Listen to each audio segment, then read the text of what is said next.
Friends, இன்றைக்கி நம்ம வந்து இட்லி, தோசை, சப்பாத்திகள்லாம் சைடிஷான ஒரு 2 சட்னி, சூப்பரான சட்னி ஒரு 10 நிமிஷத்தில், இதுக்கு ஒரு 10 நிமிஷம், இதுக்கு ஒரு 10 நிமிஷம் செஞ்சு முடிச்சிடலாம்.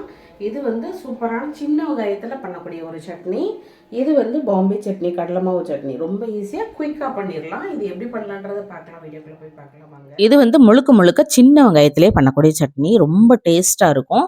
இட்லி, தோசைக்கெல்லாம் வச்சு சாப்பிட்றதுக்கு ரொம்ப அருமையாக இருக்கும். எங்கள் வீட்டோட பிள்ளைங்களோட ஃபேவரேட். அதாவது என் தம்பி, தங்கச்சி, எங்கள் அம்மா எல்லாருக்குமே ரொம்ப பிடிக்கும்.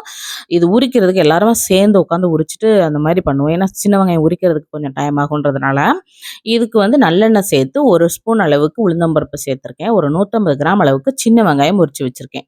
இதுக்கு காரத்துக்கு 6 வத்தல், நல்ல புளியும் வெள்ளைப்பூடும் வந்து தூக்கலாக போட்டிருக்கணும். வெள்ளைப்பூடு வந்து கொஞ்சம் தொலி இருக்கட்டும். 10 வெள்ளைப்பூடு போல் பூண்டு போல் வச்சுருக்கேன். புளி வந்து ஒரு அரை லெமன் சைஸ் வச்சுருக்கேன். கல் உப்பு வச்சுக்கோங்க. இப்போ அந்த உளுந்தம்பருப்பு வந்து நல்லா வறுபட்டதும் இந்த உரிச்சு வச்சுருந்த சின்ன வெங்காயத்தை உள்ளே சேர்த்துருங்க. சேர்த்துட்டு நல்லா வதங்கணும்.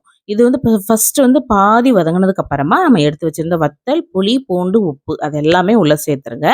சேர்த்துட்டு நல்லா மீடியம் ஃப்ளேமில் வச்சுட்டு நல்லா வதங்கணும். கொஞ்சம் வதக்கும்போது காயப்பொடி சேர்த்துக்கோங்க. நல்ல வாசனையாக இருக்கும். இந்த வெங்காயத்தோட கலர் எல்லாமே சேஞ்ச் ஆகி நல்லா இந்த ப்ரௌன் கலர் லைட்டாக வர மாதிரி வதக்கிக்கோங்க. அப்புறமா இதை வந்து நல்லெண்ணெயிலேயே நல்லா வதக்குங்க. நல்லா இதை ஆற விட்டுறணும். ஆற விட்டதுக்கு அப்புறம் தான் சட்னி அரைக்கணும். அப்புறமா அரைக்கும் போது கொஞ்சம் கூட தண்ணி எதுவுமே சேர்த்துறாம இந்த வெங்காயத்தில் உள்ள ஈரத்திலேயே அரைக்கணும். நல்லா இருக்கும். ரொம்ப டேஸ்ட்டாக இருக்கும். நல்லா 3 நாளைக்கு கூட ஃப்ரிட்ஜில் வச்சுருந்து சாப்பிடலாம். ஆனால் ஃப்ரெஷ்ஷாக சாப்பிட்றது தான் உடம்புக்கு ரொம்பவே நல்லது. இட்லி, தோசைக்கெல்லாம் சூப்பராக இருக்கும். இப்போ வந்து பாம்பே சட்னி எப்படி பண்ணலான்னு பார்த்துடலாம். கடலை மாவு சட்னி. அதுக்கு 2 டீஸ்பூன் அளவுக்கு தேங்காய் எண்ணெய் சேர்த்துருக்கேன். கொஞ்சமாக கடுகு சேர்த்துருக்கேன். 1 பல்லாரி, 1 தக்காளி, 3 பச்சை மிளகாய் சேர்த்துருக்கேன். கொஞ்சமாக கருவேப்பிலையும் மல்லி இலையும் சேர்த்துருக்கேன். உங்களுக்கு காரம் இன்னும் வேணும் அப்படின்னா 2 வத்தலை வந்து கிள்ளி கூட இந்த சமயத்தில் சேர்த்துக்கலாம். கொஞ்சமாக மஞ்சள் பொடி, காயப்பொடி சேர்த்துட்டு நல்லா வதக்கி விட்டுக்கணும். இந்த தக்காளி, வெங்காயத்தோட பச்சை வாசனை வந்து நல்லா போகணும். அப்புறமா வந்து இது வந்து இந்த சைஸ் வந்து குழஞ்சி கொஞ்சம் வரணும்.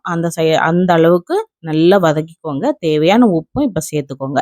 சேர்த்துட்டு இந்த மாதிரி நல்லா குழஞ்சி வரும்போது ஒரு 3 டேபிள் ஸ்பூன் அளவுக்கு கடலை மாவு வந்து நல்ல ஒரு 1/2 கப் அளவுக்கு தண்ணியில் கலக்கி வச்சுக்கோங்க. ஃபஸ்ட்டு கலக்கி வைக்கும்போது எக்ஸ்ட்ராவாக தண்ணியும் கொஞ்சம் வச்சுக்கோங்க. ஏன்னா கடலை மாவு உள்ளே சேர்த்து நம்ம கிளறும் போது அது வந்து டக்குன்னு கெட்டி போடும். அப்படி கெட்டி ஆயிட்டு அப்படின்னா ஒரு 1/4 கப் அளவுக்கு தண்ணி வந்து எக்ஸ்ட்ரா சேர்த்துக்கோங்க.